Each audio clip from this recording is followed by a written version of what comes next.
तो आज हम अपना सेल चैप्टर रिवाइज करेंगे साइंस का। ठीक है, तो अब इस सेल चैप्टर में हम सारे पॉइंट डिस्कस करेंगे जो इम्पोर्टेंट हैं।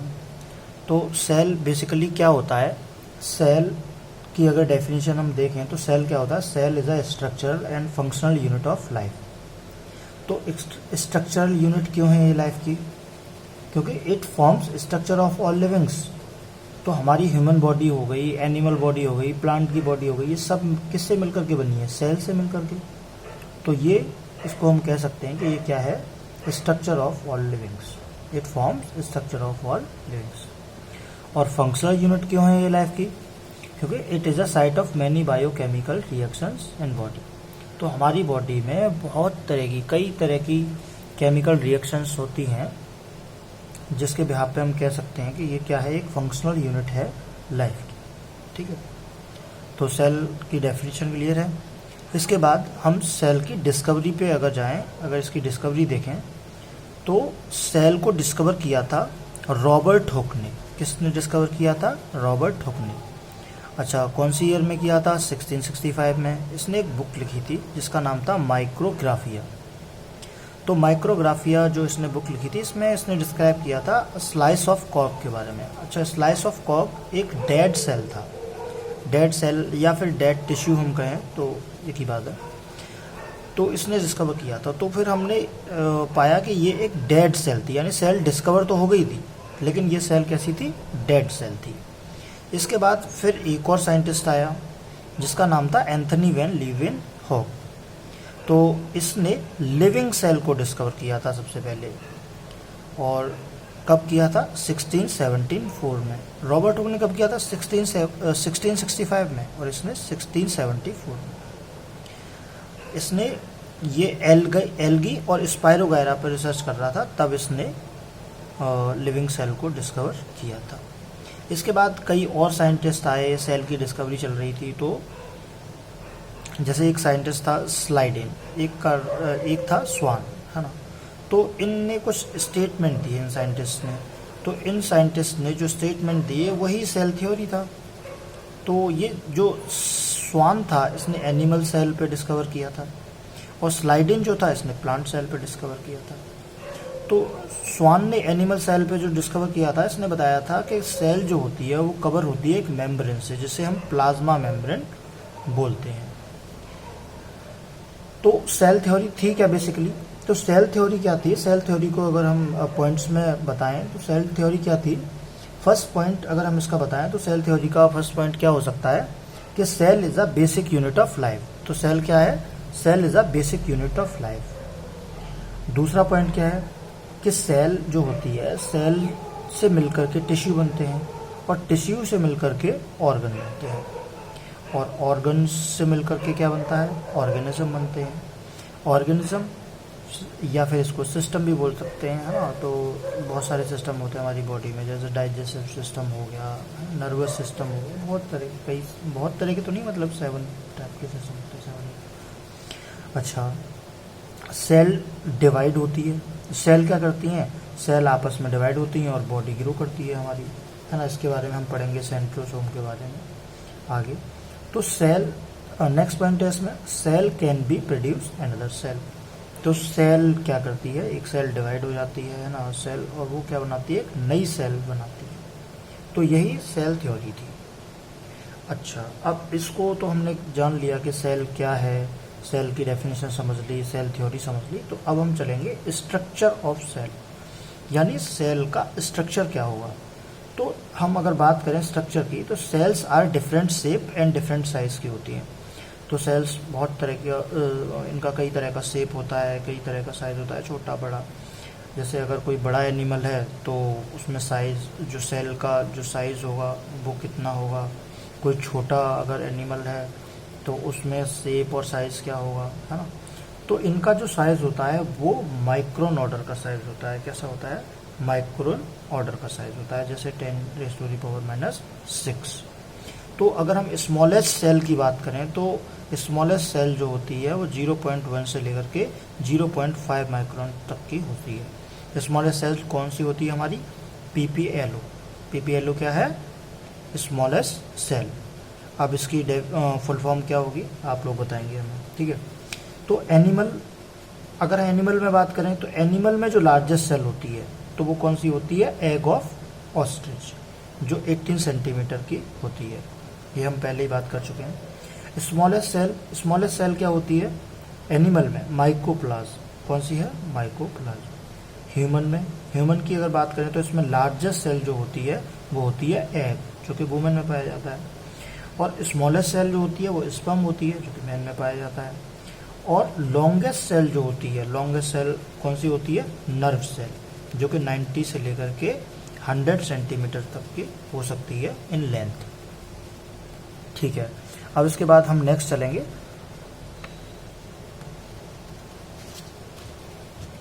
तो अब इसके हम शेप की बात करते हैं, किसकी बात करते हैं, शेप की। तो इसका शेप क्या होता है, सेल का शेप क्या क्या हो सकता है।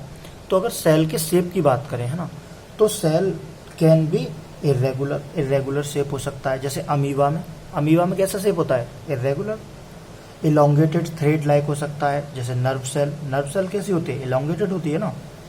तो ओवल शेप हो सकता है, पॉलीगनल हो सकता है, क्यूबॉइडल हो सकता है, इसके डिफरेंट शेप हो सकते हैं, ठीक है। अब हम पार्ट्स ऑफ द सेल के कुछ पार्ट्स को समझेंगे। तो सेल के कई सारे पार्ट्स होते हैं, तो इसमें मेन टाइप की अगर हम बात करें तो मेन टाइप कौन कौन से होते हैं, सेल मेम्ब्रेन और प्लाज्मा मेम्ब्रेन, है ना। तो सेल मेम्ब्रेन और प्लाज्मा मेम्ब्रेन एक ही समझ लो इसको। तो सेल मेम्ब्रेन, हाँ, और प्लाज्मा मेम्ब्रेन। दूसरा पॉइंट क्या है इसमें, न्यूक्लियस क्या होता है, न्यूक्लियस के अंदर कई सारे पार्ट आ जाते हैं, जैसे न्यूक्लियस मेम्ब्रेन, न्यूक्लियोप्लाज्म, न्यूक्लियस, है ना, क्रोमेटिन मटेरियल्स, ये सब न्यूक्लियस के अंडर पार्ट्स आ जाते हैं, न्यूक्लियस का ही हिस्सा है ये लोग। तो अब काइटोप्लाज्म की अगर हम बात करें, सॉरी, साइटोप्लाज्म या काइटोप्लाज्म एक ही बात है, इसको दोनों बोल सकते हैं, ठीक है। तो अब हम सेल मेम्ब्रेन और प्लाज्मा मेम्ब्रेन की बात करेंगे। अच्छा, इससे पहले हम समझते हैं कि ये देखो, ये स्ट्रक्चर है ना, ये सेल का एक स्ट्रक्चर है, ये मैंने बना दिया है, ये प्लांट सेल और एनिमल सेल एक साथ ही हम इसको पढ़ेंगे। तो इसमें अगर हम बात करें तो ये ब्लैक, देखो ब्लैक जो लेयर है इसकी, है ना, ब्लैक, इसको हम क्या बोल सकते हैं, सबसे बाहर की जो परत है, सबसे बाहर की इसको सेल वॉल, क्या बोल रहे हैं इसको, सेल वॉल। तो ये सेल वॉल है। इसके अंदर की जो रेड मैंने बना रखी है, रेड मेम्ब्रेन जो है, ये क्या है, सेल मेम्ब्रेन है। इसी को हम प्लाज्मा मेम्ब्रेन भी बोलते हैं, लेकिन प्लाज्मा मेम्ब्रेन जो होती है बेसिकली वो अलग होती है। फिर इसके बाद ये देखो ब्लैक जो मैंने पॉइंट आउट कर रखे हैं, ये राइबोसोम्स हैं, है ना। ये जो मैंने ये नेटवर्क्स टाइप के जो वो होते हैं, ये जेली टाइप का, ये एंडोप्लाज्मिक रेटिकुलम है, इसको हम पढ़ेंगे अभी सबको। ये जो मेन जो अंदर होता है, ये बीच में जो सेंटर में जो होता है, ये होता है न्यूक्लियस, ये न्यूक्लियस होता है। न्यूक्लियस के जो मैंने ब्लू न्यूक्लियस के आसपास जो बना रखी है ब्लू मेम्ब्रेन, इसको न्यूक्लियस मेम्ब्रेन बोलते हैं, क्या बोलते हैं, न्यूक्लियस मेम्ब्रेन। और ये जो बॉडी मैंने अलग टाइप की बना रखी है, इसको बोलते हैं माइटोकॉन्ड्रिया, क्या बोलते हैं इसको, माइटोकॉन्ड्रिया, ठीक है, समझ में आ रहा है। इसके बाद ये ऊपर होता है राइबोसोम, और ये नीचे जो मैंने दो बना रखे हैं ये हैं लाइसोसोम। अच्छा, ये मैंने डिफरेंट कलर्स के ऐसे कुछ पॉइंट आउट कर रखे हैं, ये क्या है, ये क्या है, प्लास्टिड, क्या है, प्लास्टिड। तो प्लास्टिड हमने पहले ही पढ़ा था, प्लास्टिड क्या होते हैं, कलर के लिए रिस्पॉन्सिबल होते हैं इन प्लांट्स, ठीक है।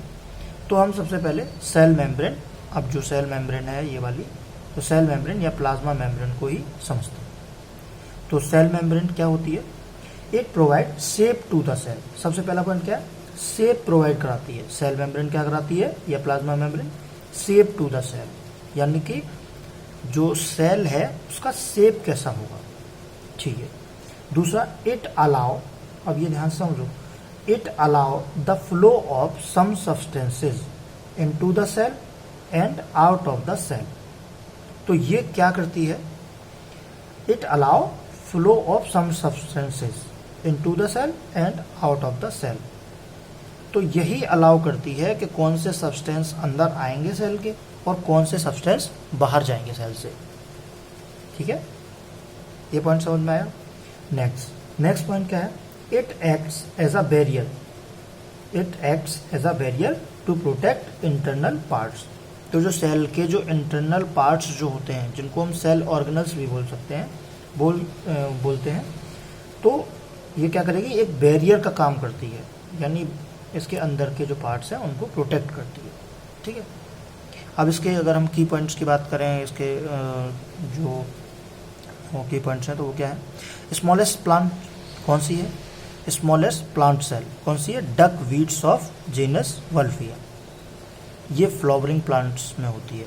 ठीक है, फिर अगर हम लॉन्गेस्ट प्लांट सेल की बात करें तो जाइलम सेल्स होती हैं, जाइलम और फ्लोएम टिश्यू के बारे में हमने पढ़ा था।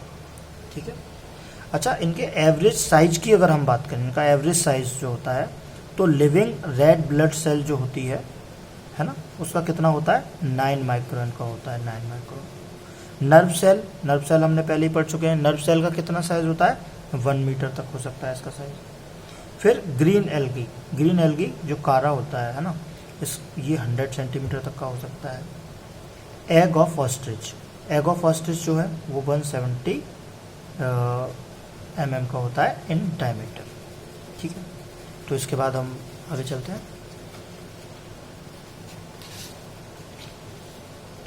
अब हम बात करेंगे सेल वॉल की। किसकी बात करेंगे हम, सेल वॉल की। तो सेल वॉल क्या है, सेल वॉल हम पहले पढ़ चुके हैं सेल वॉल को भी। सेल वॉल क्या है, outer covering of the cell. तो ये क्या है, आउटर कवरिंग है, यानी सेल के जो आसपास, सेल के बाहर जो होती है वो है। ठीक है, तो ये एनिमल किंगडम में नहीं पाई जाती, not found in animal kingdom. किस में पाई जाती है, प्लांट में। ठीक है, तो इसीलिए प्लांट कैसे होते हैं, प्लांट बहुत हार्ड होते हैं, मतलब उनको अगर हम हिट करें तो उनकी चोट नहीं लगेगी, है ना। और अगर ह्यूमन में भी अगर सेल वॉल होती तो ह्यूमन में भी बहुत, ह्यूमन की जो आउटर लेयर होता है वो बहुत हार्ड होती, जैसे प्लांट की तरह। तो प्लांट में सेल वॉल होती है, इसीलिए वो प्लांट कैसे होते हैं, बहुत हार्ड होते हैं, उनकी आउटर कवरिंग जो होती है बहुत हार्ड होती है।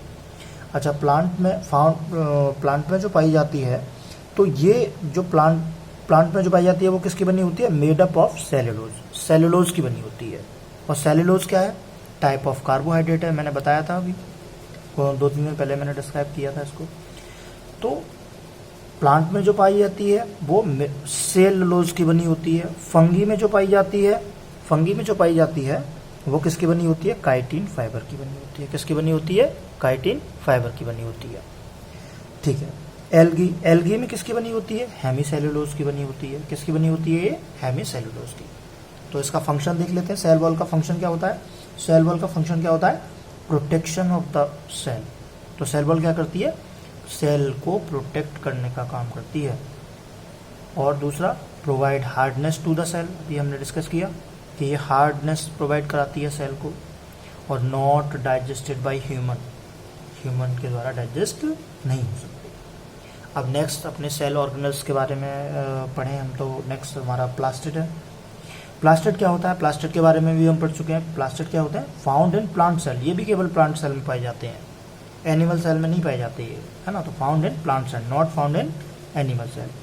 फंक्शन क्या होता है इनका, कलर प्रोवाइड कराते हैं। और दूसरा फंक्शन क्या होता है, स्टोरेज ऑफ फूड। अगर हम टाइप ऑफ प्लास्टिड की बात करें तो फर्स्ट टाइप आता है हमारा इसमें क्लोरोप्लास्ट, क्रोमोप्लास्ट, ल्यूकोप्लास्ट। तो क्लोरोप्लास्ट क्या होता है, ग्रीन कलर।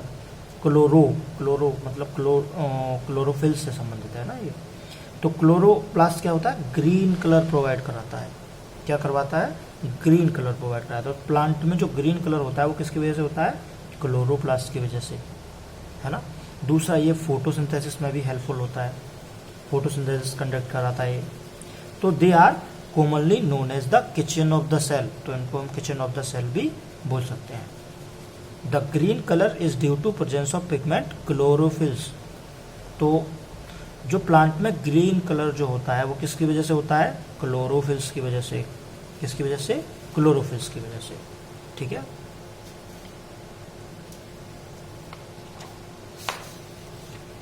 नेक्स्ट, तो नेक्स्ट क्या है, क्रोमोप्लास्ट। नेक्स्ट है हमारा क्रोमोप्लास्ट। क्रोमोप्लास्ट क्या है, these are present in mainly in flowers, है ना, पेटल्स एंड फ्रूट्स। तो ये क्रोमोप्लास्ट जो होता है ये फ्लावर्स में प्रेजेंट होता है। तो ये डिफरेंट कलर, इसीलिए हम देखते हैं कि फ्लावर्स जो होते हैं वो डिफरेंट कलर के होते हैं, है ना। प्लांट बहुत ज़्यादा कलर के नहीं होते, लेकिन फ्लावर्स कई तरह के कलर के होते हैं ना, तो ये डिफरेंट कलर प्रोवाइड कराता है क्रोमोप्लास्ट। फिर इसके बाद हम ल्यूकोप्लास्ट की बात करें तो ल्यूकोप्लास्ट क्या होता है, these are present in roots and underground modified stem. तो ये कहाँ पाया जाता है, रूट्स में, और अंडरग्राउंड स्टीम्स जो होती है, मॉडिफाइड स्टीम्स जो होती हैं, इसमें पाया जाता है। और ये कैसा होता है, कलरलेस होता है। कैसा होता है ये, कलरलेस। तो रूट्स ऑफ द प्लांट किसमें पाया जाता है, रूट्स ऑफ द प्लांट। अब हम इम्पोर्टेंट अपने सेल ऑर्गेनल्स के बारे में पढ़ने वाले हैं, जैसे माइटोकॉन्ड्रिया हो गया, न्यूक्लियस हो गया, इन सब के बारे में पढ़ेंगे। तो अब नेक्स्ट हम चलते हैं माइटोकॉन्ड्रिया। तो माइटोकॉन्ड्रिया क्या होता है, ओवल और rod shaped organelles bounded by two membranes. तो इसका शेप कैसा होता है, ओवल शेप होता है। कैसा शेप होता है, ओवल और रॉड शेप, और बाउंडेड बाय टू मेम्ब्रेन्स। तो इसमें दो मेम्ब्रेन्स होती हैं। जैसे यहाँ पे मैंने बना रखा है माइटोकॉन्ड्रिया, तो देखो दो मेम्ब्रेन्स हैं इसमें। एक फर्स्ट मेम्ब्रेन ये रही, आउटर मेम्ब्रेन है ना, और इसके अंदर एक इसके अंदर भी एक मेम्ब्रेन है जिसे हम इनर मेम्ब्रेन बोलते हैं, इनर मेम्ब्रेन। अब इसमें देखो क्या क्या चीज़ें हैं इसमें। ये जो मैंने पॉइंट आउट कर रखे हैं, जो ब्लैक स्पॉट से बना रखे हैं, ये ग्रेनुअल्स हैं। क्या है ये, ग्रेनुअल्स। अब जैसे इसमें डीएनए होता है, डीएनए भी होता है, तो डीएनए मैंने बना रखा है इसमें। राइबोसोम्स पाए जाते हैं इसमें, ठीक है, राइबोसोम्स। अब माइटोकॉन्ड्रिया क्या होता है, तो इसके बारे में हम पढ़ लिया, इसका शेप कैसा होता है। इसको डिस्कवर किसने किया था, अल्टमान ने। ध्यान रखना इसको, माइटोकॉन्ड्रिया को डिस्कवर किसने किया था, अल्टमान ने, डिस्कवर्ड बाय अल्टमान। अब माइटोकॉन्ड्रिया को क्या बोला जाता है, power house of the cell, cell का पावर हाउस, क्योंकि यहाँ पे क्या होता है, एनर्जी प्रोड्यूस होती है एंड स्टोर होती है। तो इसीलिए हम इसको क्या बोल सकते हैं, power house of the cell. तो ये सेल का क्या है, पावर हाउस। जो भी एनर्जी बनेगी सेल के अंदर, वो सब कहाँ स्टोर होगी और कहाँ बनेगी, माइटोकॉन्ड्रिया में, ठीक है। तो अब ये क्या करता है, पार्टिसिपेशन इन रेस्पिरेशन। तो माइटोकॉन्ड्रिया क्या करता है, पार्टिसिपेट करता है इन रेस्पिरेशन, श्वसन में भाग लेता है, ठीक है। दूसरा, इसमें मैंने भी बताया डीएनए भी होता है। तो डीएनए फाउंड इन माइटोकॉन्ड्रिया, तो डीएनए पाया जाता है माइटोकॉन्ड्रिया में। अब डीएनए की फुल फॉर्म क्या होती है, डाईऑक्सी राइबो न्यूक्लिक एसिड। तो ये ध्यान रखना। आरबीसी, जो आरबीसी होती हैं, है ना, रेड ब्लड सेल्स होती हैं, डू नॉट हैव माइटोकॉन्ड्रिया। तो आरबीसी में क्या नहीं होता, माइटोकॉन्ड्रिया नहीं पाया जाता। तो आरबीसी में अगर माइटोकॉन्ड्रिया नहीं पाया जाता तो ये रेस्पिरेशन भी नहीं करेगा, क्योंकि माइटोकॉन्ड्रिया क्या करता है, रेस्पिरेशन, पार्टिसिपेट इन रेस्पिरेशन। तो जब आरबीसी में जब नहीं पाया जाता तो उसको हम क्या बोलेंगे कि ये पार्टिसिपेट नहीं करता है इन रेस्पिरेशन, ठीक है।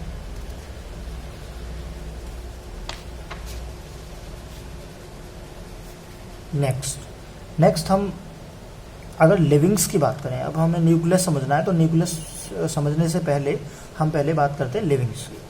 तो लिविंग्स को बेसिकली दो कैटेगरी में डिवाइड किया गया, एक प्रोकैरियोटिक होते हैं, एक यूकैरियोटिक होते हैं, है ना। तो प्रोकैरियोटिक कौन से होते हैं, जिसमें न्यूक्लियस इंसिपेंट होता है, यानी न्यूक्लियस जो होता है अविकसित होता है। प्रो का मतलब मैंने बताया था, इंसेंट मतलब बहुत पुराना। और यू का मतलब क्या होता है, यूकैरियोटिक मतलब यू मतलब गुड, यू का मतलब क्या होता है, गुड। तो मैं अगर लिखूं तो यू का मतलब क्या हो गया, गुड। तो जिसमें न्यूक्लियस वेल डेवलप्ड होता है, अच्छा होता है, वो होते हैं यूकैरियोटिक, ठीक है, प्लांट्स एंड एनिमल्स। और प्रोकैरियोटिक में जैसे बैक्टीरिया एंड काइनोबैक्टीरिया, ठीक है। तो बैक्टीरिया और काइनोबैक्टीरिया जो होते हैं ये प्रोकैरियोटिक ऑर्गेनिज्म है, ध्यान रखना इस बात का, ठीक है। न्यूक्लियस, अब हम न्यूक्लियस को समझते हैं। न्यूक्लियस बहुत इंपॉर्टेंट सेल ऑर्गेनल्स है सेल का। तो मैंने बताया था न्यूक्लियस कहाँ होता है, सेंटर में होता है। तो इसका शेप कैसा होता है, ओवल और स्पेरिकल शेप होता है। अच्छा, इसकी डिस्कवरी जरूर ध्यान में रखना। इसको डिस्कवर किसने किया था, रॉबर्ट ब्राउन ने। कब किया था, 1831 में, ठीक है। अच्छा, न्यूक्लियस को क्या बोला जाता है, control room of the cell. क्या बोला जाता है इसको, control room of the cell. क्यों बोला जाता है इसको control room of the cell, क्योंकि it conduct all functions of cell, it conduct functions of cell. तो इस सेल के जितने भी कार्य होते हैं उनको संचालित करता है, ठीक है। तो nucleus covered by a membrane, जो न्यूक्लियस होता है वो एक मेम्ब्रेन से कवर्ड रहता है, एक कवर्ड रहता है। आप जब इसे पढ़ रहे हो ना तो सेल का जो मैंने डायग्राम बनवाया था उसको सामने रखें अपने, ठीक है। तो nucleus covered by a membrane, तो न्यूक्लियस किससे कवर्ड होता है, एक मेम्ब्रेन से कवर होता है, जिसे क्या बोलते हैं, न्यूक्लियस मेम्ब्रेन, ठीक है। अब ये क्या करती है, न्यूक्लियस मेम्ब्रेन क्या करती है, it separates content of nucleus from cytoplasm. तो जो साइटोप्लाज्म होता है, जो कोशिका द्रव्य होता है, फ्लूइड जो होता है ना, उसको अलग करती है न्यूक्लियस से। न्यूक्लियस मेम्ब्रेन क्या करती है, साइटोप्लाज्म को न्यूक्लियस से अलग करती है। साइटोप्लाज्म क्या होता है, कोशिका द्रव्य, जो कोशिका में, जो सेल में फ्लूइड जो प्रेजेंट होता है, ठीक है, तो उसको अलग करती है। तो न्यूक्लियस को साइटोप्लाज्म से कौन अलग करती है, सेपरेट कौन करती है, न्यूक्लियस मेम्ब्रेन। तो न्यूक्लियस मेम्ब्रेन में कुछ पोर्स पाए जाते हैं। पोर्स का मतलब क्या होता है, कुछ रंध्र, है ना, कुछ होल्स, बहुत छोटे छोटे टाइनी होल्स पाए जाते हैं, जहाँ पे होता है प्रोटीन ट्रांसपोर्टेशन, जहाँ से क्या होता है, प्रोटीन ट्रांसपोर्टेशन, ठीक है। नेक्स्ट, तो न्यूक्लियस के अंदर एक फ्लूइड प्रेजेंट होता है ना, एक फ्लूइड होता है न्यूक्लियस के अंदर, जिसे हम क्या बोल सकते हैं, न्यूक्लियोप्लाज्म। क्या बोलते हैं इसको, न्यूक्लियोप्लाज्म। तो न्यूक्लियस में क्या होता है, fluid present in nucleus is nucleoplasm. Nucleoplasm क्या होता है, क्रोमैटिन मटेरियल, तो इसके बारे में भी हमने पढ़ा था, ध्यान होगा आपको। तो क्रोमैटिन मटेरियल्स क्या होता है, डीएनए, इसी को हम डीएनए भी बोल सकते हैं। तो ये क्या होता है, थ्रेड लाइक स्ट्रक्चर होता है विच कैरीज जीन्स। तो it is a thread like structure which carries genes, ठीक है। क्रोमोसोम, क्रोमोसोम क्या है, क्रोमोसोम भी यही है। क्रोमोसोम क्या है, carries genes, transmit characters from one generation to others. तो ये क्या करता है, क्या करता है, transmit characters from one generation to another. तो जीन्स को कैरी करता है ये हमारे, जैसे कि हमारे दादा परदादा मतलब जैसे थे, वो बहुत ज़्यादा लंबे थे, है ना, उनकी लेंथ बहुत ज़्यादा, हाइट बहुत ज़्यादा थी, तो हमारी भी हाइट बहुत ज़्यादा है ना। तो ये होता है, किसी की नाक बहुत ज़्यादा ऊंची है तो बच्चे की भी नाक बहुत ज़्यादा ऊंची, मतलब ये सारी चीज़ें, ठीक है। अच्छा, नेक्स्ट, क्रोमोसोम जो होते हैं, क्रोमोसोम्स के 23 पेयर्स होते हैं। कितने पेयर्स होते हैं क्रोमोसोम के, 23 पेयर्स। तो 23 पेयर्स पाए जाते हैं क्रोमोसोम में। तो एक होता है, मैंने बताया था, एक ऑटोसोम और एक होता है सेक्स क्रोमोसोम। तो ऑटोसोम को हम हिंदी में समजात गुणसूत्र बोलते हैं, और सेक्स क्रोमोसोम जो होता है उसको लिंग गुणसूत्र बोलते हैं। मैंने बताया था ऑटोसोम